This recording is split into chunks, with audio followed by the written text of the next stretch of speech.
Hello and welcome back to my channel. I'm Emily, the home bookkeeper, and if you're a landlord or thinking about becoming one, you already know rental properties can be a powerful way to build wealth.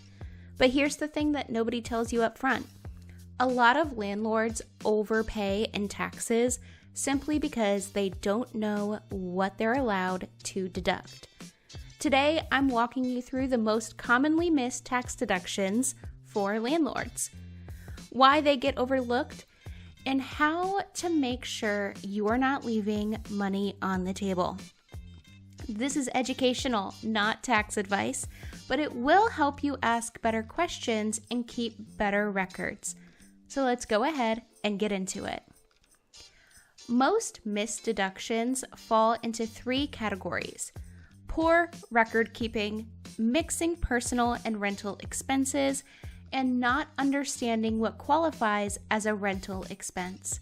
And honestly, many landlords are managing their books themselves while juggling tenants, repairs, and their life, which makes it easy to miss things and make mistakes. This is the biggest missed deduction by far. Depreciation allows you to deduct the cost of the property over time, even if it's increasing in market value. What landlords miss? Not depreciating at all, depreciating incorrectly, or forgetting depreciation after refinances or improvements. Even if you don't feel the expense, depreciation can significantly reduce your taxable income, meaning your taxable liability. Many landlords deduct nothing because they're unsure of what qualifies. Generally, repairs, fixing something that's broken, those are deductible. Improvements, upgrading or extending life, are capitalized. Missed examples, like fixing leaks, replacing broken fixtures, patchwork, painting, and all the things you do in between tenants. If you don't track these properly, they often get lost or misclassified. Now, if you drive to check on the property, meet contractors, buy supplies, handle tenant issues, all of those miles are tax deductible. What landlords miss is not tracking their mileage, assuming short trips just don't count, or forgetting parking and toll roads. Mileage adds up quickly over the span of a year. Now, if you manage your rental property and all of the activity from home, like emails, bookkeeping, tenant communications, you may qualify for a home office deduction. Common missed reasons are fear of audits, not realizing rentals count as business activity, and poor documentation. This can include a portion of your rent or even your mortgage, utilities, and internet. Professional fees. Landlords often forget to deduct the professional help, like me, a bookkeeper. I'm tax deductible.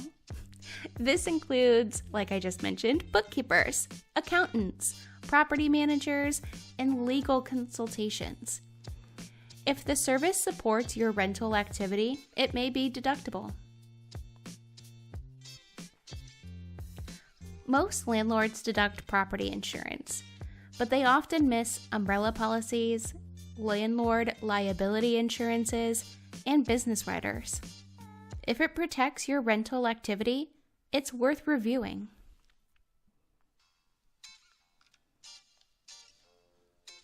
And utilities paid for the tenants.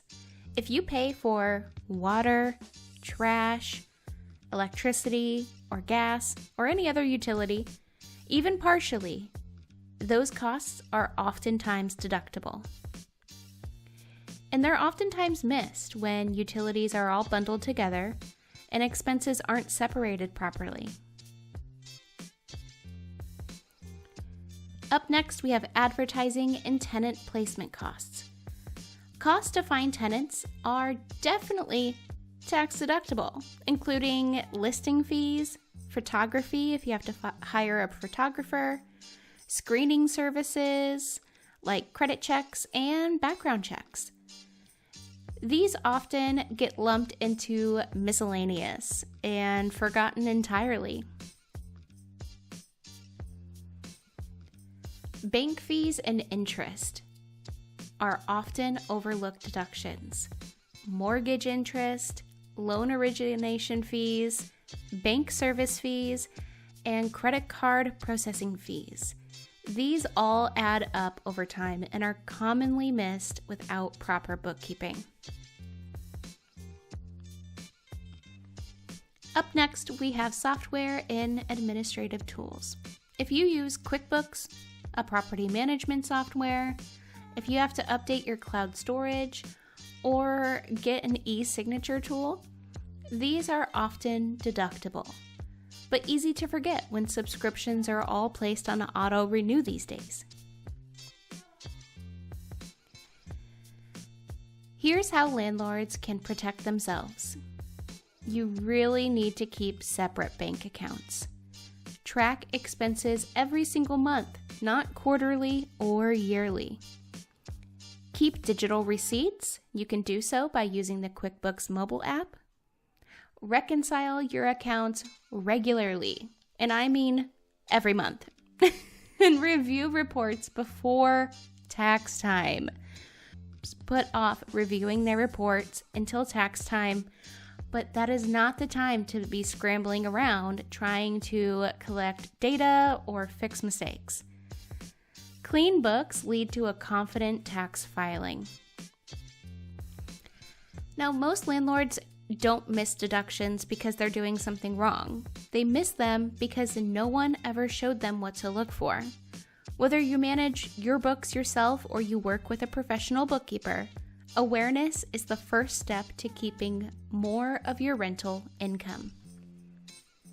If this video helped, give it a like and subscribe to my channel. Thanks for watching, and I'll see you in the next video. If you like this video, go ahead and leave it a thumbs up. Make sure you're subscribed to my channel so you never miss an upload.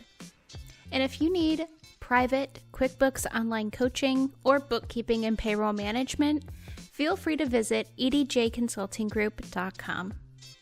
My firm is fully inclusive and ready to help you along wherever you may be in your entrepreneurship or personal wealth building journey.